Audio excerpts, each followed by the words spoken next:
नमस्कार। आज इस ट्रेनिंग में हम फर्स्ट टर्म असेसमेंट के लिए कुछ महत्वपूर्ण बातों के बारे में बात करेंगे।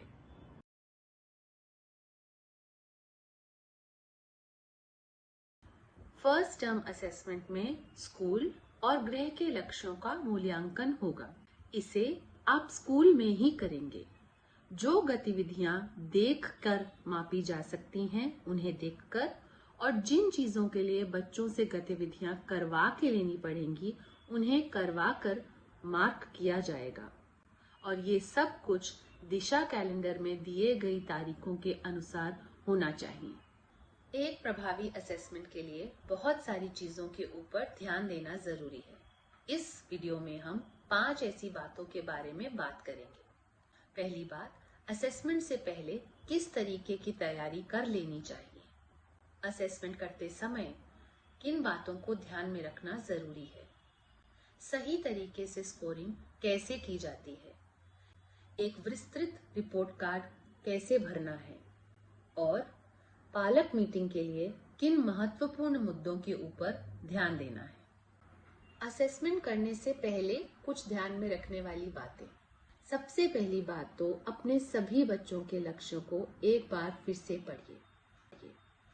अगर आपने गोल डिटेल्स या टास्क एनालिसिस भरा है तो उसकी फिर से समीक्षा करिए, उन्हें रिव्यू करिए।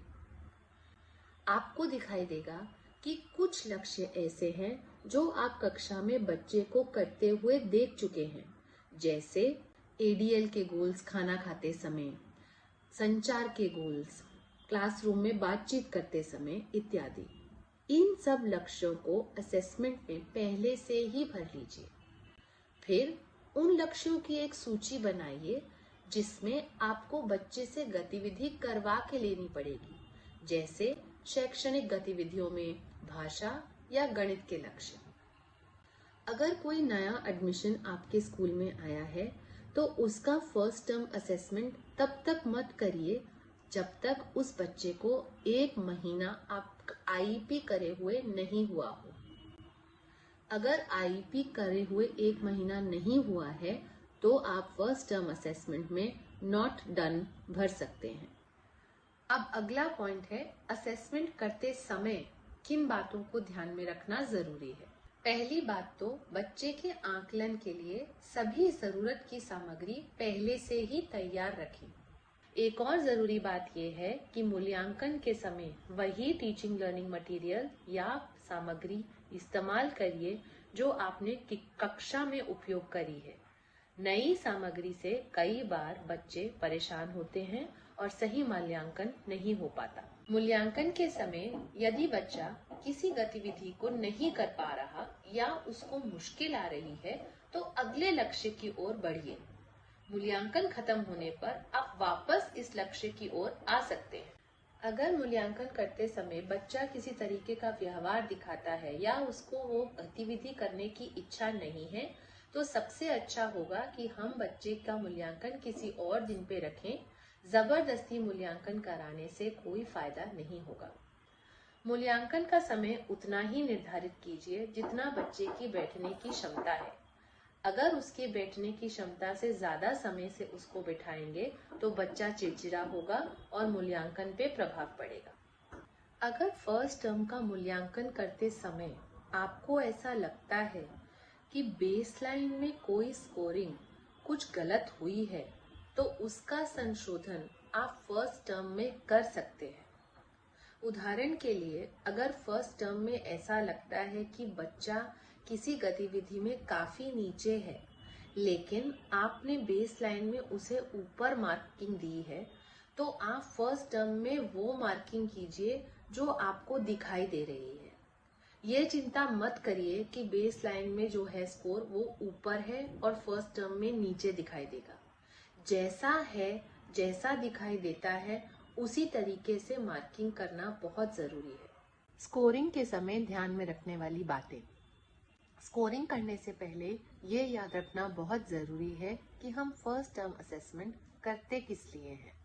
फर्स्ट टर्म असेसमेंट इसलिए किया जाता है कि हमें पता चले कि क्या चीजें सही दिशा में जा रही हैं और किन चीजों के लिए संशोधन करने की जरूरत है। स्कोरिंग के समय हमें दो बातों का ध्यान रखना बहुत जरूरी है। गतिविधि करने की आवृत्ति और बच्चे को गतिविधि करने में कितनी प्रॉम्प्टिंग या सहायता की जरूरत लगती है। आवृत्ति और प्रॉम्प्ट को ध्यान में रखते हुए किस तरीके से स्कोरिंग करनी है, ये आपने आईईपी के ट्रेनिंग वीडियो में पहले ही देखा है।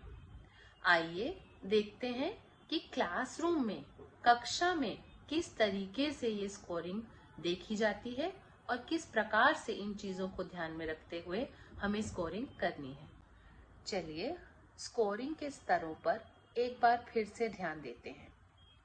आवृत्ति और प्रॉम्प्ट के अनुसार स्कोरिंग को 5 भागों में बांटा गया है।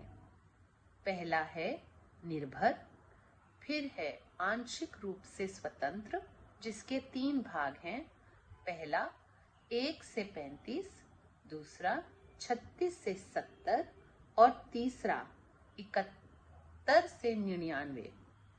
फिर आता है स्वतंत्र। हर बच्चा इसी स्केल पर आगे बढ़ता है, इसलिए ये जान लेना बहुत ज्यादा जरूरी है। अब देखते हैं कि बच्चे कक्षा में आवृत्ति और प्रॉम्प्ट को किस तरीके से दर्शाते हैं और ये स्कोरिंग कैसे आसान बनाई जा सकती है। आइए अब देखते हैं कि एक ही लक्ष्य जो है सरल आकार बताना, उसे करने के लिए हर बच्चे को अलग तरीके का प्रॉम्प्ट लगता है और बच्चा अपनी क्षमता अनुसार उसे अलग अलग आवृत्ति से करता है। प्रॉम्प्ट और आवृत्ति को ध्यान में रखते हुए पांचों में से किस स्तर में उसे बैठाना है, आगे के वीडियोस में दर्शाया गया है। इस बच्चे की गतिविधि को ध्यान से देखते हैं। हे कुठला शेप आहे? कौन-सा शेप है ये? शेप देखो, कौन सा शेप है?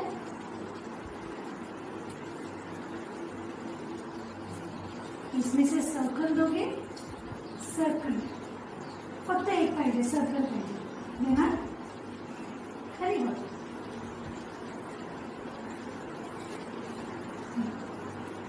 Shape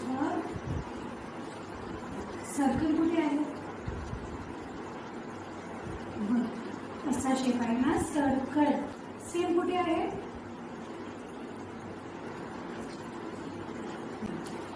circle. मॅच कर, मॅच सर्कल. हे काय आहे? सर्कल. अभी आपने देखा कि लक्ष्य था गोलाकार की पहचान करना। पहले टीचर ने आकार का नाम बताने के लिए बोला, फिर समझ में आया कि बच्चा नॉन वर्बल है। ऐसी परिस्थिति में टीचर ने बच्चे को 2 आकार दिए और गोलाकार उठाने के लिए बोला। पूरे ही समय चाहे टीचर कितना भी प्रॉम्प्ट दे रही थी, बच्चा गोलाकार उठाकर नहीं दे रहा था। फिर टीचर ने एक गोलाकार वस्तु को मैच करने के लिए बोला। ऐसे में भी बहुत सारे प्रॉम्प्ट देने के बाद भी बच्चे ने एक बार भी वो गतिविधि नहीं करी। जब टीचर से पूछा गया तो टीचर ने बताया कि क्लास में भी उस कार्य की आवृत्ति 0 है, इसलिए ये बच्चा निर्भर में मार्क किया जाएगा, क्योंकि टीचर के कितने भी प्रॉम्प्ट देने के बावजूद बच्चे का आवृत्ति वो करने के लिए बिल्कुल भी नहीं थी। अब अगले बच्चे को देखते हैं। सर्कल दे, सर्कल दे।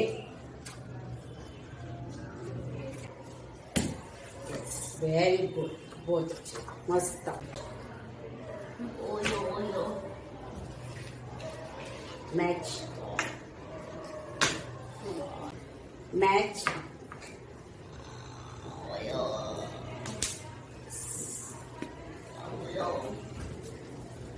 मैच,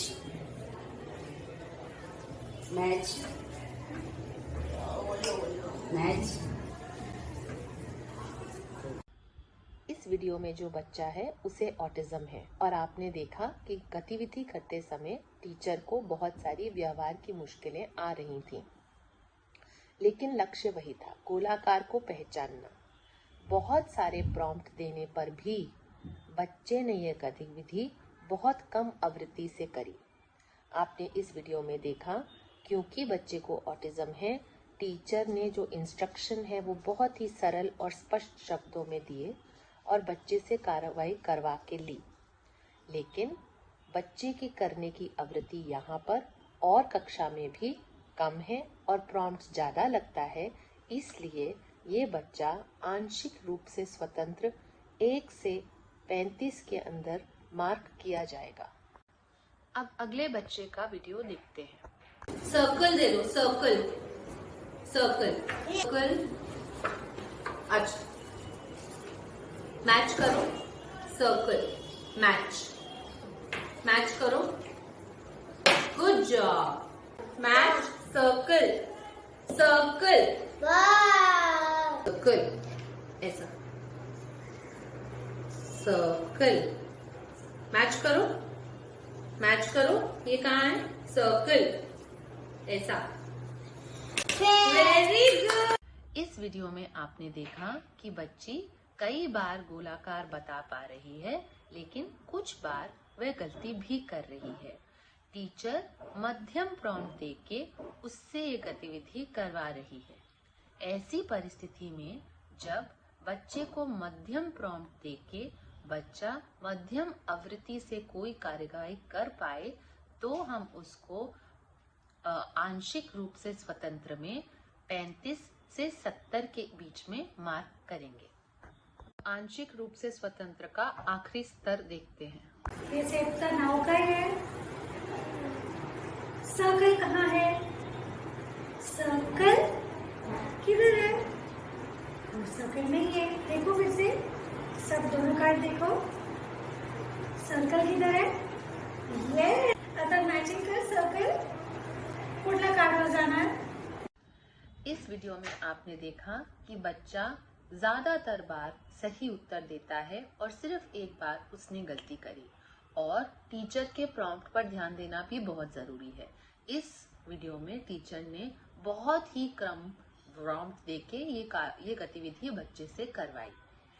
ऐसे परिस्थिति में जब बच्चा बहुत सारी आवृत्ति में ये कार्यवाही करता है और उसे बहुत कम प्रॉम्प्ट की जरूरत लगती है, लेकिन अभी भी वह बच्चा स्वतंत्र रूप से हर बार हर परिस्थिति में वो गतिविधि नहीं कर पाता, तो हम उसको आंशिक रूप से स्वतंत्र में 71 to 99 के अंदर मार्किंग करेंगे। अब आखिरी स्तर की ओर बढ़ते हैं। ये कौन सा शेप है? सुपर। ठीक है, स्क्वायर और सर्कल हो गया। अभी हम इसमें देखते हैं। इसमें से दोनों शेप्स को देखो अच्छे से। सर्कल कौन सा है? मुझे दोगे? कौन सा शेप है ये? Super, high five. इस वीडियो में साफ नजर आ रहा है कि बच्ची को ये कॉन्सेप्ट पता है, उसे गोलाकार की पूर्ण जानकारी है। वो बता भी सकती है, वह मैच भी कर सकती है, और वो 2 आकारों में से गोलाकार को उठा भी सकती है। टीचर को कोई भी प्रॉम्प्ट देने की जरूरत नहीं और बच्ची हर बार ये गतिविधि करती है, इसलिए बच्ची को इसमें स्वतंत्र मार्क किया जाएगा। इन वीडियोस के माध्यम से हम आप तक एक और बात पहुंचाना चाहते हैं कि हर बच्चे का मूल्यांकन संभव है, चाहे बच्चे की जो भी परिस्थिति हो। बच्चे के व्यवहार की मुश्किल हो, बच्चा चंचल हो, बच्चा सहमा हुआ हो, बच्चे को ऑटिज्म हो या डाउन सिंड्रोम हो, बच्चा वर्बल हो या नॉन वर्बल, बच्चे की परिस्थिति के हिसाब से हमें बच्चे को प्रॉम्प्ट देना है। जितना प्रॉम्प्ट लगता है और जिस आवृत्ति से बच्चा वो गतिविधि करता है, उसके अनुसार दिए गए मार्गदर्शन पे आपको बच्चे को मूल्यांकन सूची में भरना है। स्कोरिंग में कुछ तकनीकी बातों के बारे में बात करते हैं। अगर किसी गतिविधि में आपने प्लस साइन दबा के टास्क एनालिसिस या गोल डिटेल डाला है, जैसे कि इस उदाहरण में जहां पर ऐसा कपड़ा पहनना है जिसमें कोई बटन, काज, हुक इत्यादि ना हो, और अगर गोल डिटेल ये डाला है कि पहले कपड़े की सही सान पहचानिए, फिर एक हाथ डालिए, फिर दूसरा हाथ डालिए और फिर टी शर्ट को नीचे खींचिए।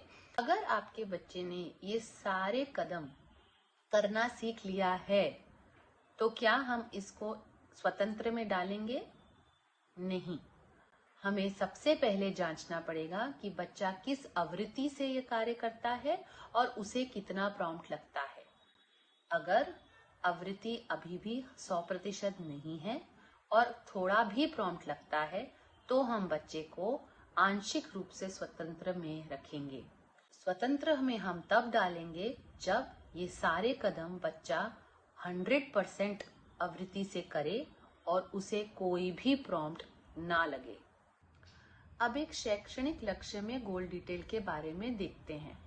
अगर उदाहरण के तौर पे लक्ष्य है कि बच्चे को भाषा में अक्षर ज्ञान होना चाहिए, जैसे कि A to Z उसको आना चाहिए, ये किसी भी भाषा में हो सकता है, लेकिन आपने पूर्ण लक्ष्य का एक भाग आपके फर्स्ट टर्म के लिए लिया है, जहां पे जैसे दिखाया है A to J। अगर बच्चा ये छोटे भाग को 100% आवृत्ति से बिना किसी प्रॉम्प्ट के भी कर लेता है तो भी हम इसको आंशिक रूप से स्वतंत्र ही बोलेंगे, क्योंकि अभी भी बच्चे ने पूर्ण लक्ष्य को पूरा नहीं किया है। ये शैक्षणिक लक्ष्यों में हर चीज में लागू होगा। जब तक पूरे लक्ष्य की प्राप्ति नहीं होगी तब तक बच्चे को स्वतंत्र में नहीं डाल सकते। तो आप छोटे भागों को अगर बच्चा कर पा रहा है तो अच्छी बात है, लेकिन वो आंशिक रूप से स्वतंत्र में ही रहेगा जब तक पूर्ण लक्ष्य को प्राप्त नहीं कर ले। अब तक हमने स्कूल के लक्ष्यों में कार्यात्मक लक्ष्य और शैक्षणिक लक्ष्यों के बारे में बात करी। अब घर के लक्ष्यों के बारे में बात करते हैं। घर के लक्ष्यों की स्कोरिंग पालक की सहायता से करना बहुत ज्यादा जरूरी है। पालक अगर आपको किसी गतिविधि के लिए कोई स्कोर देता है तो उसको बच्चे के पूर्ण विकास के संदर्भ में देखिए। आपको स्कूल में क्या दिखाई देता है और पालक ने बच्चे को के बारे में क्या बताया है, ये साथ में देखना बहुत ज्यादा जरूरी है। अगर किसी गतिविधि पे पालक का दिया गया स्कोर आपके अनुसार बच्चे की प्रगति से मेल नहीं खाता तो पालक से प्रश्न पूछिए कि वह इस तरह का स्कोर किस लिए दे रहे हैं और उसके पीछे उनकी वजह क्या है। अगर पालक बताता है कि उनके हिसाब से बच्चे की किसी भी गतिविधि में कोई प्रगति नहीं हुई है तो उनसे पूछिए कि उन्हें किस तरह की मुश्किल आ रही है और उनको उसका समाधान देने का कोशिश करिए। निवासी स्कूलों में जो भी बच्चे के साथ काम करता है उनसे प्रश्न पूछ के गृह के लक्ष्य भरिए। जब आपने बच्चों के सारे लक्ष्य भर लिए उसके बाद आता है रिपोर्ट कार्ड में को करिकुलर एक्टिविटी के बारे में भरना। आपके विद्यालय में जो भी को करिकुलर एक्टिविटी होती है उसमें बच्चे क्या प्रतिक्रिया देते हैं उसके हिसाब से 4 स्तर में मार्किंग है। सबसे पहला है अति उत्तम, जिसमें बच्चा खुद से गतिविधि में भाग लेने के लिए उत्सुक होता है। फिर है गतिविधि में हिस्सा लेना, मतलब कहे जाने पर निर्देशों का पालन करता है, दूसरों के साथ भाग लेता है और गतिविधि में शामिल होता है। फिर है प्रतिक्रिया, जिसमें वह बच्चों को सुनता है, भागीदारी भी करता है, लेकिन उसको मदद की जरूरत पड़ती है। और चौथा है अप्रतिरोधी, जिसमें वह सहायता के साथ भी आपके को करिकुलर में शामिल नहीं हो पाता या भाग नहीं ले पाता। को करिकुलर भरने के बाद कमेंट्स सेक्शन आता है। इसको भी भरना उतना ही महत्वपूर्ण है, क्योंकि किसी भी पालक का रिपोर्ट कार्ड से क्या अपेक्षा रहती है। वह चाहते हैं कि रिपोर्ट कार्ड उनके बच्चे के बारे में उन्हें संक्षिप्त में बताए, ये बताए कि उनके बच्चे क्या अच्छा करते हैं, वो किस चीज में माहिर हैं, किस चीज में उनकी प्रगति हुई है, उनकी प्रमुख बातें दर्शाना और उनकी आगे की प्रगति के लिए उन्हें सुझाव देना। इसलिए जब आप कमेंट सेक्शन भरते हैं तो ध्यान रखिए कि बच्चे की प्रगति को संक्षिप्त में बताइए। उनकी प्रगति की कोई मुख्य बातें हैं तो उन्हें उनके ऊपर गौर फरमाइए और माता पिता को उनके आगे की प्रगति के लिए सुझाव जरूर दीजिए। रिपोर्ट कार्ड बन जाए तो रिपोर्ट कार्ड को जेनरेट करिए और पालक बैठक की तैयारी करिए। पालक मीटिंग की तारीख निश्चित पहले से ही कर लीजिए। पहले से ही बालक को बता दीजिए कि किस दिन पर उन्हें विद्यालय आना है। हो सके तो माता पिता दोनों को आने के लिए कहिए। बच्चे से संबंधित सारी बातें सरल और सीधी भाषा में उन्हें बताइए। अगर किसी गतिविधि या लक्ष्य को पूर्ण करने में आपको उनकी मदद चाहिए तो उनसे बोलिए। उनके गृह के लक्ष्यों के ऊपर नजर डालिए। उन्हें कोई परेशानी आ रही है तो उनसे पूछ के उन्हें सुझाव दीजिए। आशा करते हैं प्रभावी असेसमेंट के सारे स्तर आपको अच्छे से समझ आए होंगे। असेसमेंट करने से पहले पूरी प्लानिंग अच्छे से करिए। असेसमेंट करते समय बच्चे के ऊपर अपना ध्यान केंद्रित रखिए। स्कोरिंग करते समय दिखाए गए सब वीडियोस को ध्यान में रखिए। रिपोर्ट कार्ड ऐसा भरिए कि पालक या कोई और भी पढ़े तो बच्चे के पूर्ण विकास की जानकारी उन्हें मिल जाए। पालक बैठक को इसलिए करिए क्योंकि पालक हर स्तर पे हमारे भागीदार हैं। अगर इसके बारे में आपको कोई भी शंका या संदेह है तो प्लीज़ अपने जोन कोऑर्डिनेटर को फ़ोन करिए